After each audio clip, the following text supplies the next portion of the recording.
Nós sabemos que em alguns municípios pequenos, com a população pequena, com recursos escassos, nem sempre existe a estrutura necessária para que se construa no próprio município estabelecimentos que atendam a todos esses níveis de complexidade. Por exemplo, não é possível ter um hospital do coração em municípios extremamente pequenos. Muitas vezes, em médios municípios, não é possível manter uma especialização tão grande. A proposta, então, seria construir ou criar uma divisão regionalizada dentro do sistema de saúde, aonde municípios de uma região administrativa ou de uma região pré-definida trabalhariam em conjunto para cada um deles desenvolver as suas ações de saúde dentro do município, normalmente aquelas voltadas à atenção primária e secundária, e elegerem um dos municípios como sede desta região e trabalharem pela construção neste município de unidades de atenção de maior complexidade. E estas unidades, como ambulatórios de especialidades ou hospitais de maior porte, atuariam como unidade de referência para o encaminhamento dos moradores desses municípios da região.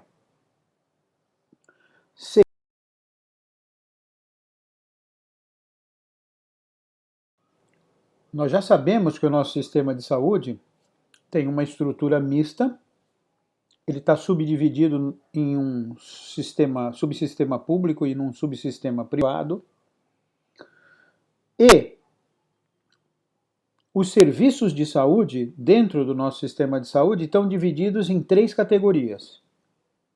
Nós temos aqueles que são efetivamente públicos, que são do Estado, do poder público, que são financiados e que funcionam com recursos governamentais, tanto da federação, como do estado, quanto do município, e que são administrados principalmente pelo município. Mas nós vimos também que nós ainda temos algumas estruturas que são administradas pelo estado, como, por exemplo, o Hospital Guilherme Álvaro, que é um hospital estadual que, apesar de estar no município de Santos, está inserido no subsistema público, não é administrado pelo município. Bom, o outro grupo de serviços de saúde são aqueles chamados de privados sem fins lucrativos. São estruturas criadas por iniciativa da comunidade civil ou por organizações religiosas ou por grupamentos sociais como sindicatos, por exemplo, que por serem consideradas organizações de utilidade pública recebem recursos públicos, mas também podem receber recursos privados e que vão trabalhar geralmente apoiando e atendendo as demandas do subsistema público. As Santas Casas são um exemplo disso, as associações comunitárias também. Mais recentemente, estas organizações passaram também a atender o subsistema privado. E isso acabou aumentando a entrada de recursos do setor privado para essas instituições. E nós temos o terceiro grupo, que é o de serviços de saúde que são privados com fins lucrativos. São organizações criadas por pessoas jurídicas que, em geral, não deveriam depender de recursos públicos, mas a gente vai ver que recebem recursos públicos, tá certo? Recebem recursos públicos. O exemplo é o que a gente está vendo agora, onde o governo federal decide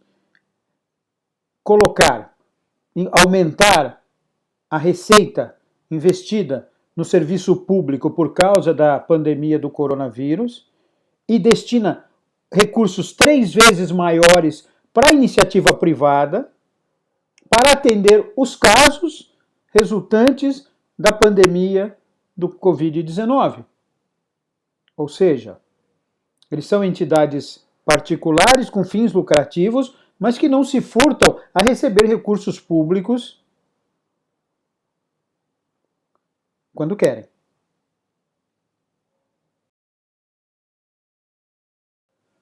Como são classificados os estabelecimentos assistenciais da rede de serviços de saúde, sejam estatais ou privados, sejam públicos ou privados? Nessa classificação aqui, a gente vai descrevê-los de acordo com a hierarquia dentro dos níveis de complexidade do atendimento que é realizado em cada uma dessas unidades. Vai existir uma pequena diferença entre o setor público e o setor privado em relação aos nomes das unidades, mas, no fundo, a estrutura é basicamente a mesma. Então, por exemplo, saindo da casa do indivíduo, que a gente já viu que é o primeiro lugar onde a atenção à saúde pode ser feita, nós nos deparamos com o posto de saúde ou a unidade básica de saúde. Neste local, nós temos a realização de procedimentos mais simples. Nós temos um corpo técnico formado por profissionais, portanto, a gente diz que a parte principal desse tipo de serviço é a capacitação dos recursos humanos, que vão atender às pessoas sem uma grande incorporação de equipamentos, muito mais nas ações de prevenção da doença e promoção de saúde, fazendo consultas, organizando o atendimento através de consultas, que podem se dar no domicílio ou na unidade, atendendo os casos mais simples, de menor complexidade. Antigamente, este tipo de estrutura tinha sido pensada para ser instalada em áreas remotas, periféricas, em regiões rurais ou periféricas dos grandes centros urbanos, mas depois que o Brasil adotou como estratégia de entrada no Sistema Único de Saúde a atenção primária, nós temos uma difusão desse tipo de unidade, porque eles passaram a ser as sedes de trabalho das unidades da estratégia de saúde da família. Então nós temos hoje postos de saúde ou unidades básicas de saúde espalhadas pela maioria dos bairros das diferentes cidades brasileiras. Quanto maior o município, maior a quantidade de unidades, quanto menor o município, menor a quantidade de unidades. Bom, subindo um pouco na complexidade, a gente tem os centros de saúde, que fazem um serviço com uma complexidade um pouco maior que a unidade básica, ou que o posto de saúde. Já tem uma pequena incorporação de tecnologia, então às vezes posso ter um raio-x, por exemplo, né? Ou algum equipamento para tratamento. Faz ações de atenção primária e já faz atendimento de atenção secundária, de coisas um pouco mais complexas, mas ainda no nível ambulatorial. Ou seja, na forma de consultas, marcadas ou não marcadas, mas sempre na forma de consulta, tem um horário para abrir e para fechar, tá certo? Então funciona desta maneira. Nós temos, em geral, menos centros de saúde do que postos de saúde ou unidades básicas de saúde nas cidades, porque eles acabam sendo locais para onde, dependendo da situação, os pacientes do posto ou da UBS são encaminhados, tá certo? Bom, subindo um pouco mais na complexidade das ações, nós temos a unidade mista. A unidade mista tem uma característica. Ela faz aquilo que o centro de saúde faz, porém, ela também tem leitos para internação e observação, principalmente nas áreas básicas: pediatria, clínica médica, clínica cirúrgica, ginecologia e obstetrícia. Aqui eu já tenho um maior grau de incorporação tecnológica, eu posso ter mais equipamentos, um ultrassom, um pequeno laboratório para fazer os exames mais simples, uma urina 1, um hemograma. Então, dentro dessa estrutura, eu tenho atuação secundária, ambulatorial e hospitalar geral. Nem toda a unidade mista funciona o tempo todo. Então a maioria das unidades mistas funcionam em plantões de 12 horas diurnas, certo? Então, se o paciente precisar de alguma outra coisa, de um atendimento mais demorado, precisar ficar em observação por mais do período diurno, essas pessoas podem ser encaminhadas para outros tipos de serviço que a gente já vai mencionar daqui a pouco, tá? Este tipo de unidade que atende coisas mais complexas do que a atenção primária e incorpora uma parte de internação, é a estrutura que foi escolhida para ser implantada nas áreas mais remotas do país, onde não se tinha recursos para construir hospitais maiores e não se podia deixar a população completamente desamparada. Então, em boa parte do Norte, Nordeste e Centro-Oeste, essas unidades foram instaladas para poder fazer um atendimento razoavelmente satisfatório.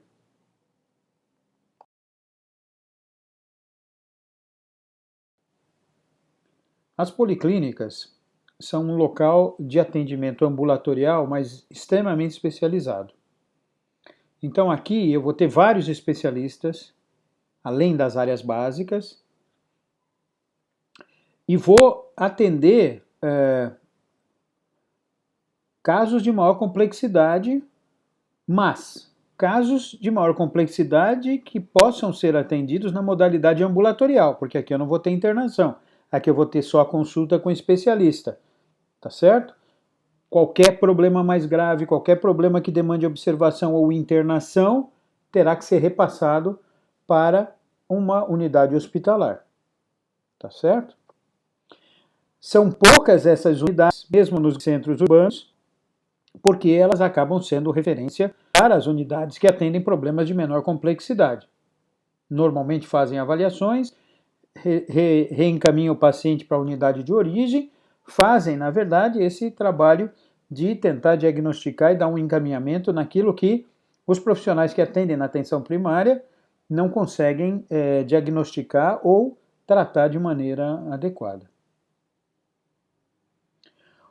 O pronto-socorro é já uma unidade que faz atendimento contínuo. Então, o pronto-socorro abre uma vez e, teoricamente, nunca mais fecha.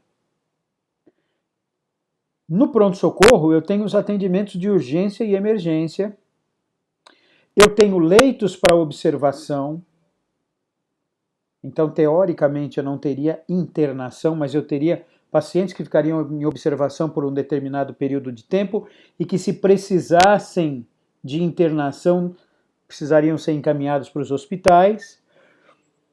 Eu tenho no pronto-socorro um aumento da complexidade tecnológica para diagnóstico, porque aqui eu atendo de casos simples a casos graves. Eu atendo do corte no pé ao politraumatizado num acidente de trânsito. Então eu tenho que ter especialistas e recursos suficientes para dar conta desta demanda. Uma vez atendido e estabilizado o paciente no pronto-socorro, eu deveria encaminhar esse paciente que vai precisar de internação para uma unidade hospitalar. Então aqui se faz atendimento basicamente de todos os níveis de complexidade. Muito pouco de primária, porque o posto ou a unidade básica consegue dar conta de um curativo, mas problemas secundários e terciários são atendidos no pronto-socorro. E o ápice da hierarquia são os hospitais. Hospitais que fazem assistência médica no regime de internação. Eles existem para internar, para receber pessoas que vão ficar internadas. Nós temos hospitais de diferentes níveis de complexidade. Nós temos pequenos hospitais, nós temos médios hospitais, nós temos grandes hospitais. Nós temos hospitais gerais, nós temos hospitais especializados. Depende da estrutura da região, do município, para saber quais os tipos de hospitais que são desejados e necessários num determinado momento, naquela região.